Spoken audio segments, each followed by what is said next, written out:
reopening safely. So I read yesterday about 50% of our nation's students do not plan to return to a physical structure, to a classroom on the date that their school quote was meant to start or starts. So we are interested in helping students return safely to school soon, whatever that means in different jurisdictions. Obviously, not every state and every area within even a certain state has been hit the same way. I have noticed that parents in many of these surveys are overwhelmingly saying, I feel safe if my son or daughter gets back to school, and that's being big-footed by one county health commissioner over here, or a school board over there, or teachers unions over there, and we really ought to think about that. I think that this president is on the side of parents who are saying, I'm really worried about my child falling behind even more academically. I'm worried about them not socializing with others. I'm worried about them not getting fresh air in school, maybe participating in athletics a little bit, and just this sort of social, emotional, mental well-being for students. Also, we have millions of students across this country who qualify for reduced and free lunch.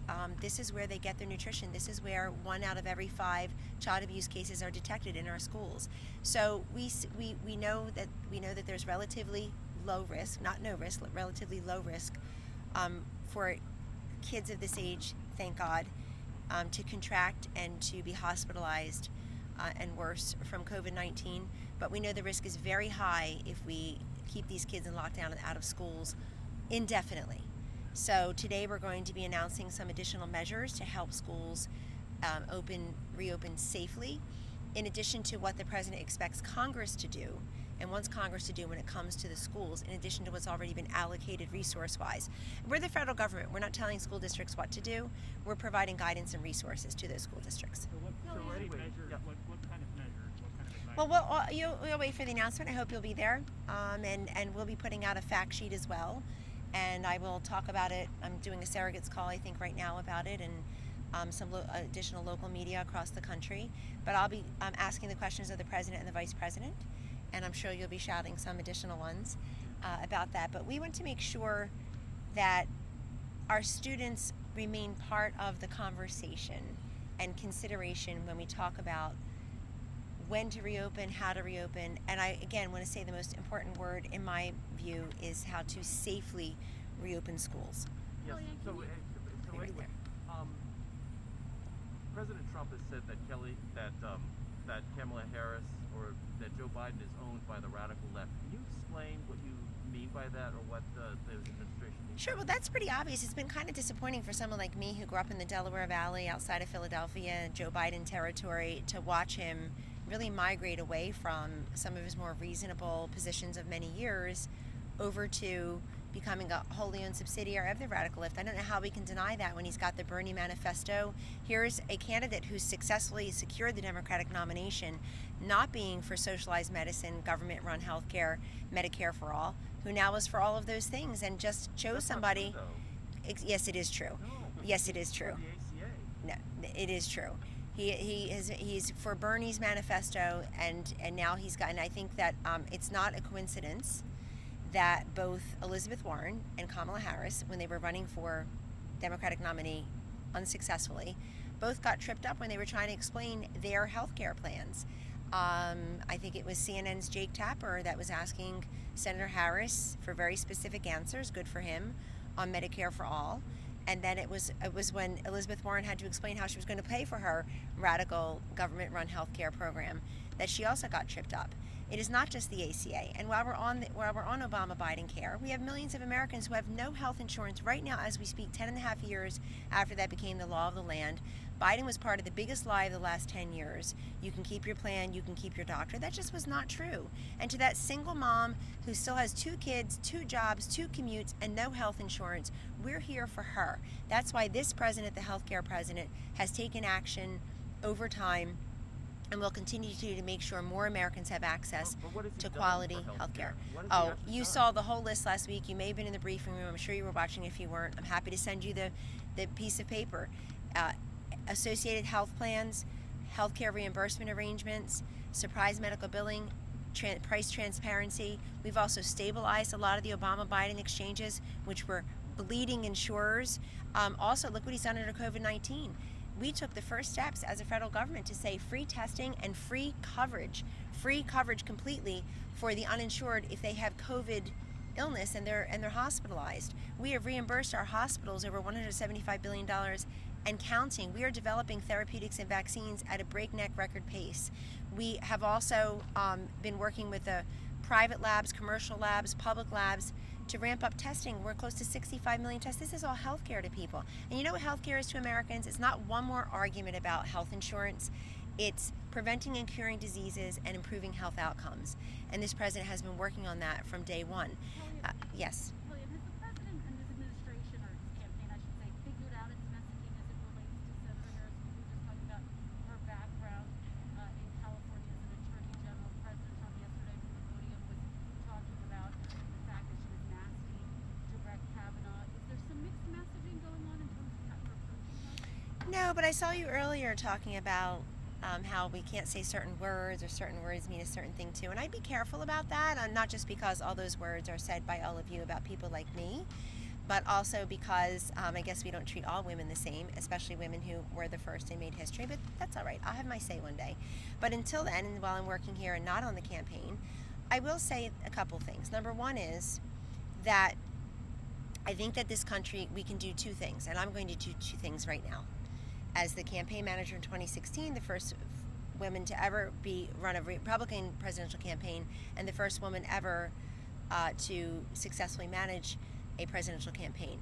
And I'm also going to say as counselor to the president here, I think we can stand up and take a moment to applaud when history is made, and then take a moment to say why somebody who seems forward-looking would actually bring us backwards as a nation through her record and her policies and her beliefs. But she's part of a ticket that has that problem. Since forward-looking would actually bring us backwards as a nation through her record and her policies and her beliefs. But she's part of a ticket that has that problem. Senator Harris cannot cure the flaws and the inadequacies at the top of the ticket. She can't do that. And I'd imagine that she is going to receive advice on how to go out there and run through the tape and campaign hard, but don't overshadow Vice President Biden, which is so easy to do. He's overshadowed basically by almost everyone he comes in contact with. I gave him credit for doing something Hillary Clinton didn't do. Hillary Clinton picked one of the 5 people in the country who could not overshadow her. There weren't that many. She picked Tim Kaine, and people are struggling even this week to remember who she had chosen as her running mate. So I think that digging into somebody's record is always relevant. And in the case of Senator Harris, the job that she has held in public service the longest was Attorney General of California. And it just seems to me, reading the facts, Kristen, that she made nobody happy. On the one hand, you have the criminal justice crowd saying, gee, you locked up over 1,500 people for marijuana charges and you weren't part of criminal justice reform. I know here in this White House, we couldn't even get a meeting with her or a phone call when we were trying to pass the First Step Act. And then, of course, you have other people saying you've been soft on crime. Where is she on the big issue of defunding the police, which the Gallup poll last week said 86% of Americans want the same or more police presence in their communities. That included 81% of African Americans, 83% of Hispanic Americans. That's an important question for her. Is she with the 10% or is she with the 80%? Kellyanne, on that point, though, She was very unhelpful to us on it. does it make it hard then to paint her and try to say that she's with, as the president said, with the radical left? No. She's very much part of the radical left, Kristen. She is for the Green New Deal. She is for government-run health care. She is for abortion in the 9th month. And if she's not, I want her to say that today. Because the Democratic Party platform basically is abortion anyone, anytime, anywhere, no restrictions, no regulations, even though we know, and I can introduce you to them, they've been in the White House.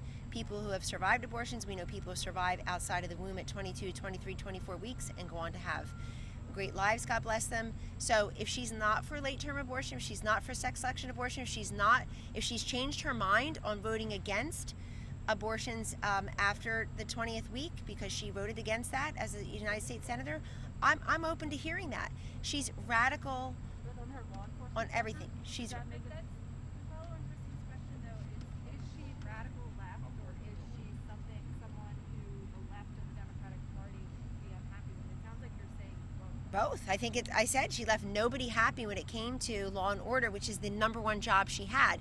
She called herself a criminal justice reformer, and she also called herself a top cop. So why don't we just quote her? instead of quoting anyone else.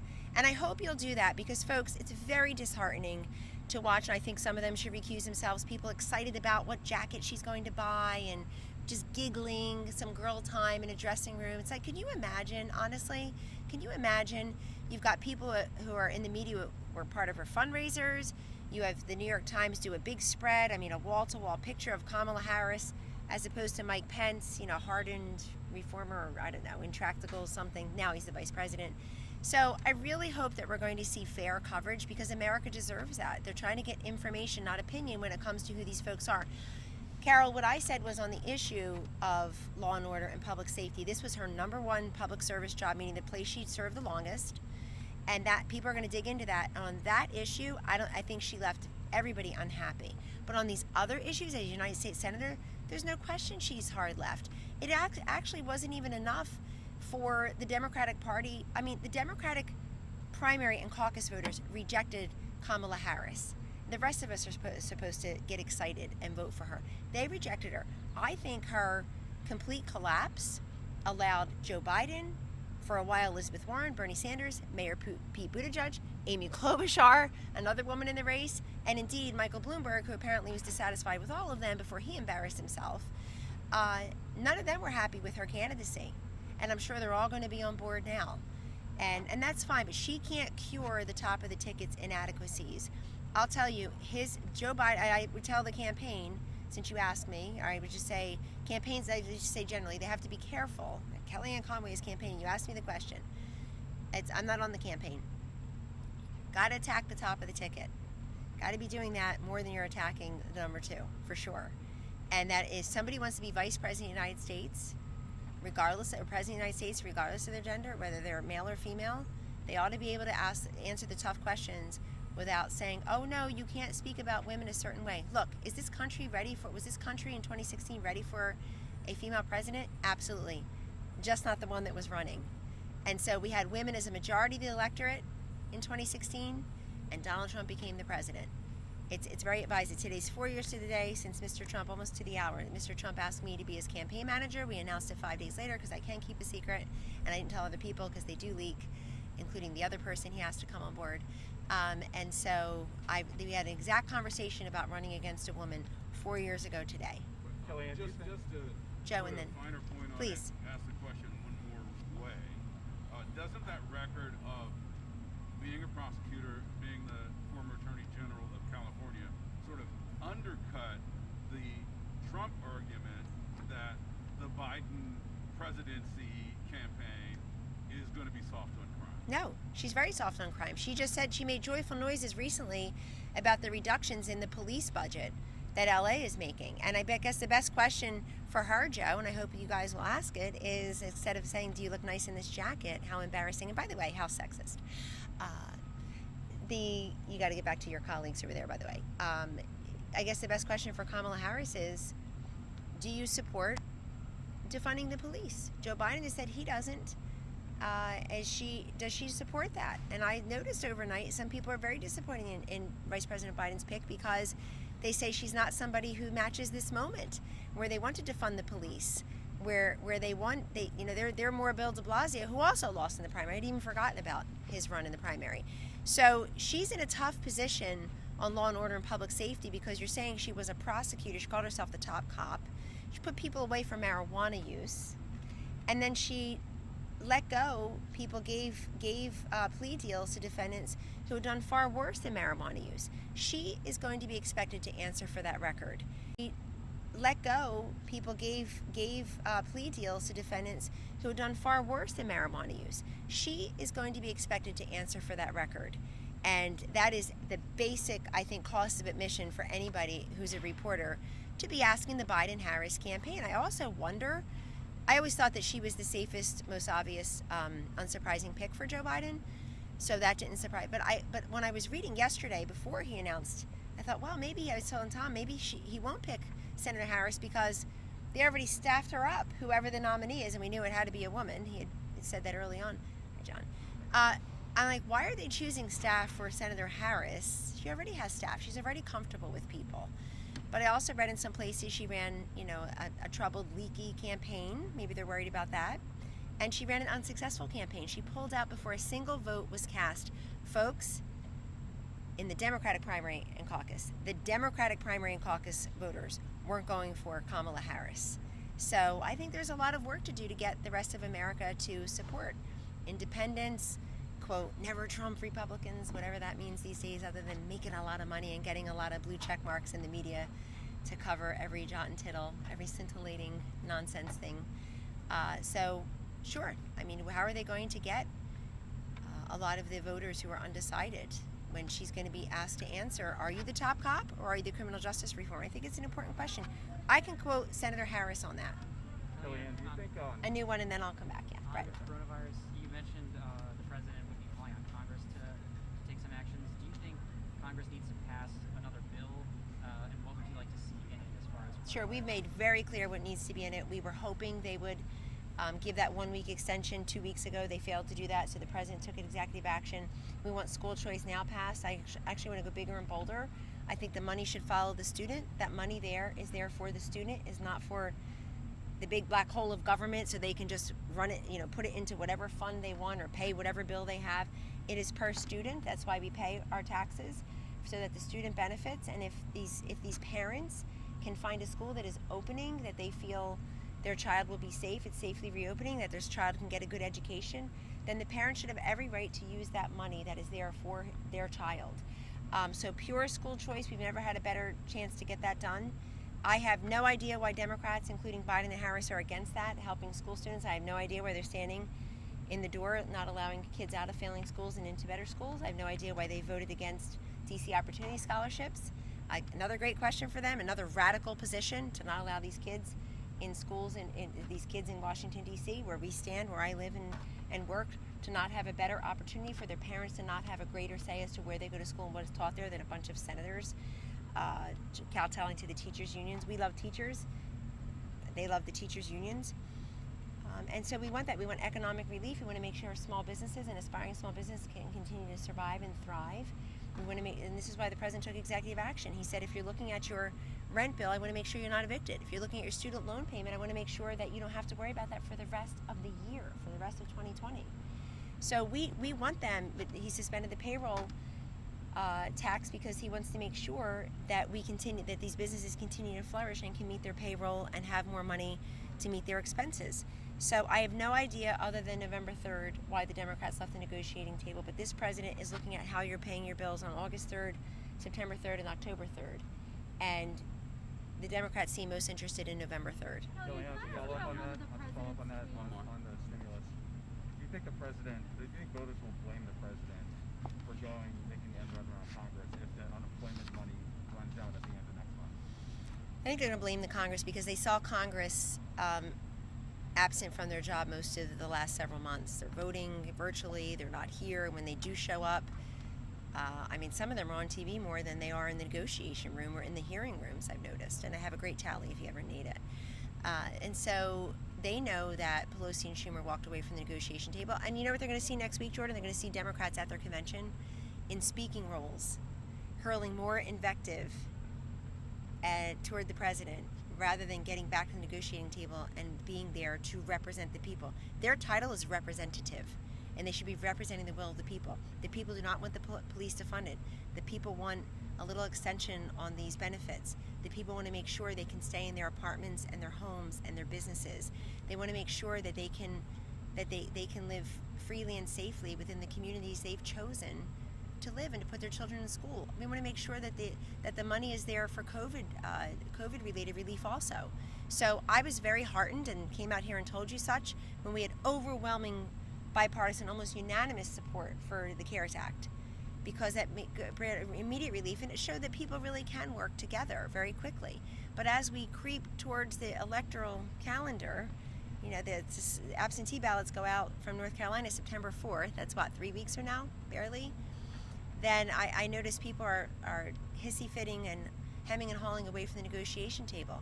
No, I believe that the voters will blame Congress because they see the president working every single day, not from his basement, from the briefing room. We'll be in the state dining room today for our schools event, from the cabinet room, from the Oval Office. We haven't stopped working all through the pandemic. We've been here, I guess the president and vice president are the two most essential workers. and they're noticing that Congress has not exercised action or leadership. Is there a urgency that there may be 20 million people that are going to be homeless next month within the administration? I don't know where you get that statistic, so I'd have to look at that. But this president took executive action over the weekend because Congress failed to That was a protect those who suggestion. might be evicted. And we want people, and we're also very happy to see that people are renegotiating their mortgages. They're buying homes that they feel they can do right now. They're buying cars and used cars. You know, there are many people who are also making new life changes, outfitting their homes as their offices now or places of learning for their kids. So we'll continue to work on that. These battleships turn very slowly, but we feel like we're headed in the right direction. But we need Congress to act. And when they don't act on things, we have no choice but to take executive action. Kellyanne? Last one. Explain what the president meant Thank when you, he talked Kellyanne. about suburban In housewives. Minsk right now, you're seeing the president putting down supporters of his opponent in the late presidential election with considerable violence. Two members of the Open Russia group have disappeared, Open Russia says, of his opponent in the late presidential election with considerable violence. Two members of the Open Russia group have disappeared, Open Russia says. Is the president following the situation in Belarus, and does the White House have a statement about it? He is indeed following the situation in Belarus. I think you should ask him that question. There's some open press events later today. But obviously, I personally was very excited when over there, when the wall came down, when Eastern Europe was attempting to democratize and learn more about Western techniques for our democracy, but also our electioneering. I personally went there a few times to help with that. And so we don't want violence, and we want peaceful elections everywhere around the world. Obviously, and this president, I think he will answer that question if you ask him that question. And I'll let Ambassador O'Brien or the president make a statement. Thank you. guys. Thank you Thank very you. much. Thank you, Kellyanne.